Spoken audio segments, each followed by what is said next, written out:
Intelligence artificielle, réalité virtuelle, puces implantées dans le cerveau, ça va ressembler à quoi les réseaux sociaux à l'avenir?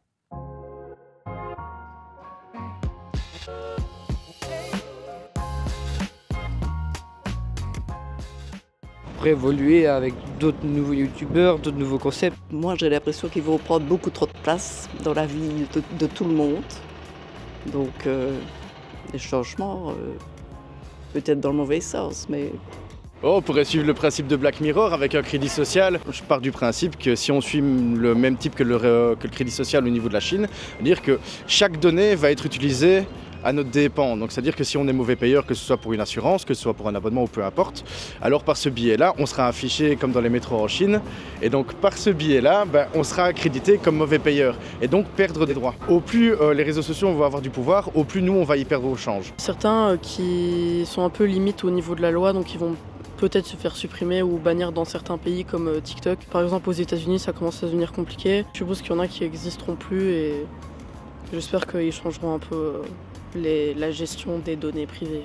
Je pense que je dirais que ça passe surtout par une meilleure information auprès des utilisateurs de ce qu'on fait avec leurs données en fait et de comment utiliser les réseaux sociaux. Mieux légaliser pour que toute personne qui s'exprime sur les réseaux puisse le faire avec la liberté d'expression qu'on connaît dans la réalité. Je pense par exemple à des activistes qui vont être censurés alors qu'à côté on a des personnes qui font de la désinformation qui ne sont pas censurées. Donc là il y a un problème, je pense que c'est une meilleure légalisation des réseaux sociaux tout simplement. Un système de communauté soit réellement communautaire et non pas clivant. Alors c'est vraiment difficile et j'ai pas une boule de cristal pour te prédire à quoi vont ressembler les réseaux sociaux d'ici 10, 15, 20 ou même 50 ans. Par contre, il y a plusieurs tendances qui se précisent et on peut plus ou moins deviner vers où ça tend à court terme. L'une de ces tendances, c'est le métaverse. C'est l'utilisation d'avatars de plus en plus réalistes qui te ressemblent de plus en plus pour avoir une seconde vie dans les réseaux sociaux complètement virtuels.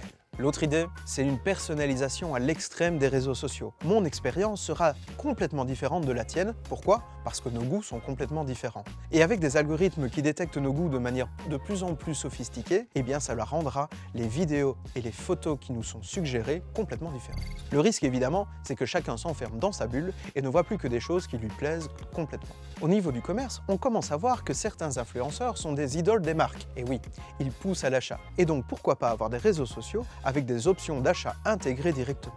Et puis comme ça a été dit, il y a beaucoup de préoccupations, et surtout en Europe pour la protection des utilisateurs. On pourrait imaginer que les réseaux sociaux d'ici quelques années deviennent beaucoup plus protégés en termes de partage de tes données personnelles. Et ça c'est plutôt une bonne nouvelle. La lutte contre les fake news et les fake vidéos est en marche. Et on peut espérer que les réseaux sociaux vont mettre en priorité la lutte contre le cyberharcèlement, l'insécurité sur les réseaux et les discriminations en tout genre. Et puis de nouveaux outils technologiques sont en développement pour permettre une plus grande accessibilité à tous à ce type de contenu. Alors te dire si les réseaux sociaux sont bons ou mauvais, eh ben ça ne dépend que de toi. Tu peux passer ta journée à scroller sur des trucs nuls, ou tu peux regarder Epistem, #autopromo.